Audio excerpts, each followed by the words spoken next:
And that's the one thing that I love is there's a good thing about the industry. And then, I mean, with the, not the industry, the internet. And then there's a not so good thing about the internet. The good thing is that artists can actually put their own music out and you don't have to wait for an executive to tell you if you're good or not, or if they want to sign you or not. And that's a really good thing. The sad thing is that some people are getting music for free and not paying for it. So artists aren't selling like to back in the day because people are downloading it for free and stuff like that. But I love the fact that independent artists can put out their own music and you don't have to wait on someone to tell you if you can do it or not. Yeah. You know? I did a poll on our channel just to find out how most of us in our generation who have, you know, bought CDs back in the 90s, how we're listening to music today. And I said, is it Spotify? Is it YouTube? Is it on the radio? Are they downloading it for free? Or are they using any other streaming service? And more than 50% says that they listen to music through YouTube. Not, you know, on, you know, some of the radio stations around the world is, you know, old stations and stuff like that. Very few people in my generation listen to any of the newer artists that are out now because they sound we think that they sound the same and the messages aren't the same. So we're listening to a lot of throwback music or artists from the 90s who release newer stuff, but mainly through YouTube, which means that it's a very different way of receiving money, and which I know for some artists, they're putting out music as a way of just getting everyone to remember, okay, they're still around, but they're focusing on the touring. For yourself, as an independent artist, what are your thoughts about, well, if I'm putting out music, what is the benefit of putting out new music today? Well, you know what, now, I think in the beginning, like as far as getting paid through YouTube and this, that, I think in the beginning, no one knew how to, like what to do, but I get paid, like there's a company that collects all my digital, like, so when people like watch my song on YouTube and different places, I literally get paid for that. I have a that collects all my, like when people down, like this, they collect all my digital music. Like, Digital, royalties. Yeah, the royalties, So I still get paid from all of that. So I appreciate all of that because I still get paid for that too. Yeah, some as a songwriter, then some as a performer. But then going forward, then do you still think about, okay, if I'm releasing new music now, am I releasing it really to try and get revenue from that, or is it a way of saying, guys, I'm still around, here's some new music, I'm going to go on tour and I want to be able to perform some newer stuff? What's the balance between releasing new music in today's market? What is the balance between the reasoning? Because back in the day, you're releasing an album to generate revenue. Today, the album sale or the streaming sales might not be as much. But yeah, I do it for the love, and I also do it not only for the love. Of course, if you want to make a living from it, but I have to focus on the love in my fans. Like if they want to hear me sing, and I love to sing, the other stuff, the money and all that will come. I think it's important for artists to really focus on this, the love of music, and that's why I do it. And whatever that is just extra. It's just icing on the cake. But I just try to, and then stay creative on other things. I have a lipstick line called Smile by. I'm actually revamping it. I'm working on it. I'm redoing it right now. And I'll let you know when I re-release it. But I have my own lipstick line. So I think it's important for, like, as an artist to get into like branding and, I've always been into cosmetics. And then I wanted to find a cosmetic that was safe for us, because I didn't know that makeup had lead. Some makeup have like chemicals in it. So I've been doing a lot of research on that. And then television, I I don't know if you know this, but my husband and I had our own reality show on Oprah Winfrey. Yes, on the old network. Yeah, Flex and Shanice. Yeah. I'm just like, I do the music for the love, but I also have so many different avenues, like so many different things that I love to do as well, like acting, my lipstick line, uh, just everything. I just try to do as much as I can. Yeah. I mean, I know that recently, I mean, as I mentioned, during the lockdown, we were, we were tuned into Instagram and everything. DJ Cassidy comes with his Pastor Mike, and Yeah. probably over 5 million people have watched it on my channel alone. And when you come on and you hit that high notes, it blows us all away. Like what? It's as if we forgot Shanice could sing. I mean, it was, as I said, that was the season 3 of Pastor Mike is our favorite. It's been the most watched. But as I said, you come out with that high voice, and it's like, wow, it's almost so effortless for you. I mean, can you talk about getting called by Cassidy to say, can you come on? What was your thoughts, and did you know about the show and anything? Yeah, I watched the first 2. So Okay. I was and someone reached out to us. We didn't know Cassidy before. We didn't know him personally, but someone reached out to my husband and said, DJ Cassidy's trying to find Shanice and he wants her to Pastor Mike. And I was like, absolutely. I'm a fan of the other, the first 2. And so we talked to Cassidy, and he told me I Love Your Smile was one of his favorite songs. And we just did it. It was fun. It was a lot of fun doing that. Wow. And it's really cool. Huh? No, go ahead. Sorry. And he, what he does? He doesn't tell you who's on it with you. So when for the first time, once he edited, everything was put together, and I watched it for the first time, I had no idea that TLC was on there.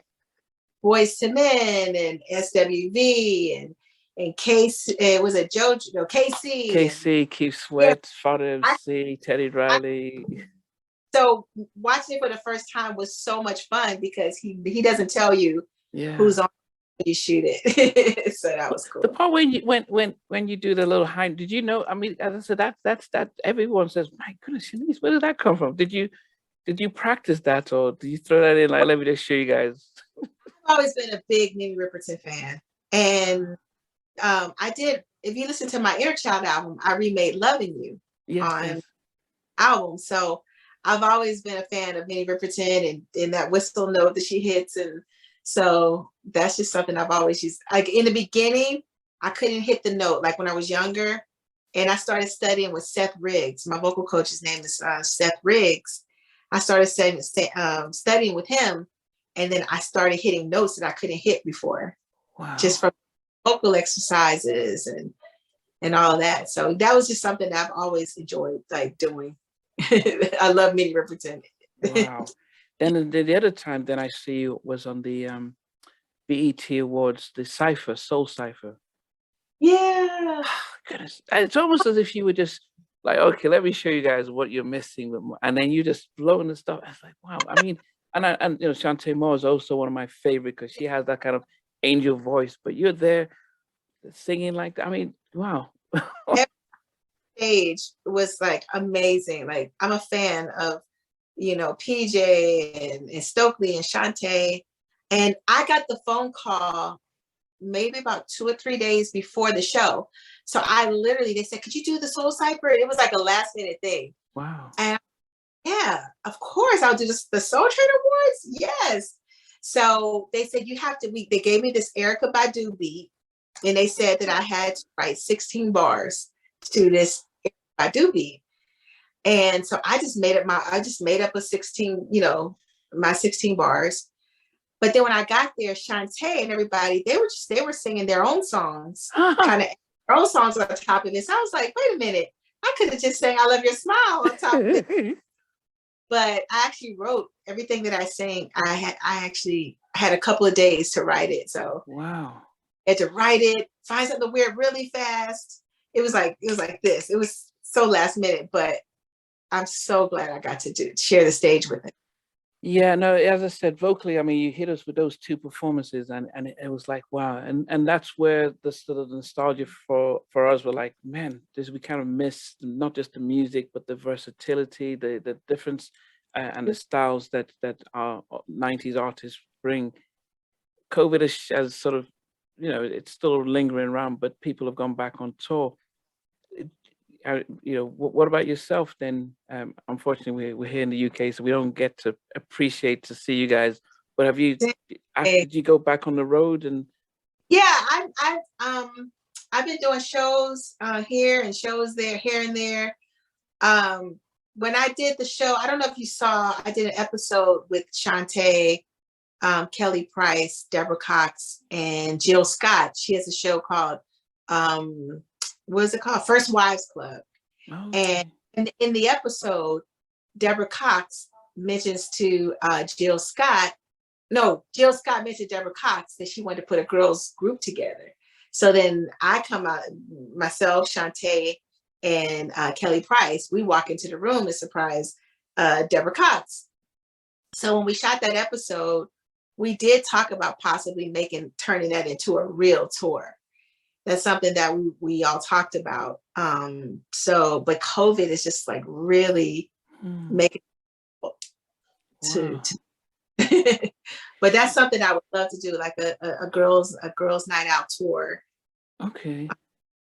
But with like, yeah, huh? it's because Donnell, Dave Hollister, and Carl Thomas said, "Yep, we're forming a group called the Chai," and it seems as if a lot of sort of the male artists are like coming together. We had LSG, we had Tank, Tyrese, and Genuine who's formed. So it seems the male artists tend to think about, yeah, let's do it, and they don't even waste time. They go and do it. But very few female artists have, and I can't remember if any have come Yeah. together to form a sort of a super group. Um, And but that's something. It was so the reactions we got from the fans when we did that on the TV show was so great that I think it's a brainer. Like I would love to do a project like that. I would love to do that, but I got to get the other girls on board. yeah, But I think it's a great idea. yeah, but even touring on your own, because as I said, you had those amazing performances on these shows. As I said, Pastor Mike, and even the BET stuff, that people would be like know what they're going to get here in your life.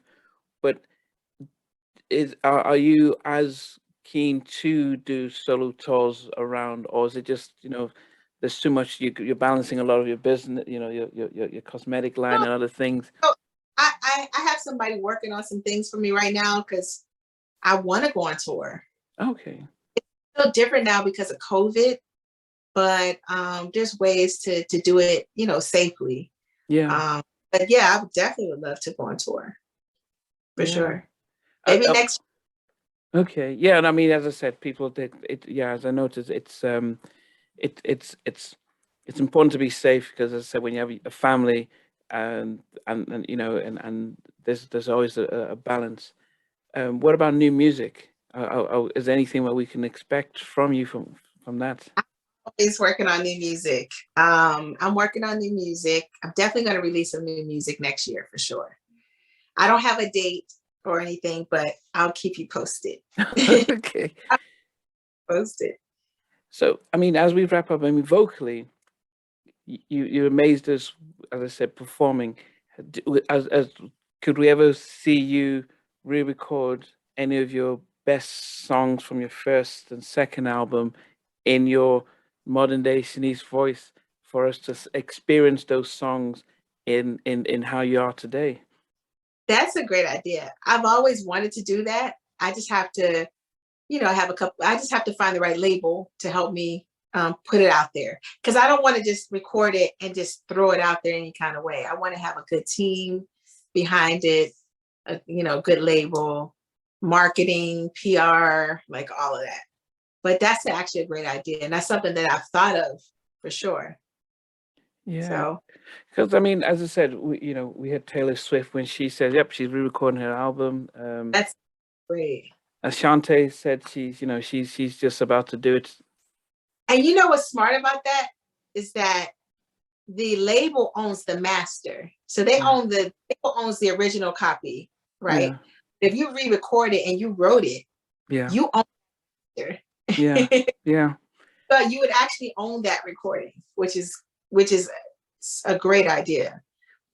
And as I said, some people would say, oh, the vocally it's not the same. But then, as I said, you've proven with how you've been on recently that wow, vocally you're almost on another stratosphere with how you sing.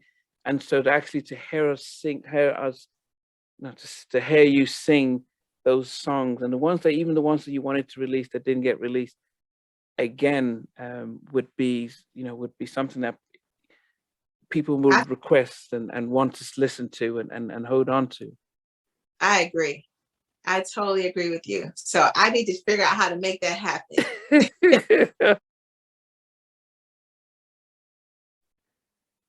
So it's beautiful. Did you said you got to meet Michael? I worked with him. I sang backgrounds on his record "Keep the Faith" with Saida Garrett. On his Dangerous album. Wow. Thanks for watching. Please remember to subscribe to the channel, but most importantly to press the notification bell so that you can be notified when we do have a new interview. Loads to come, but thanks a lot for watching.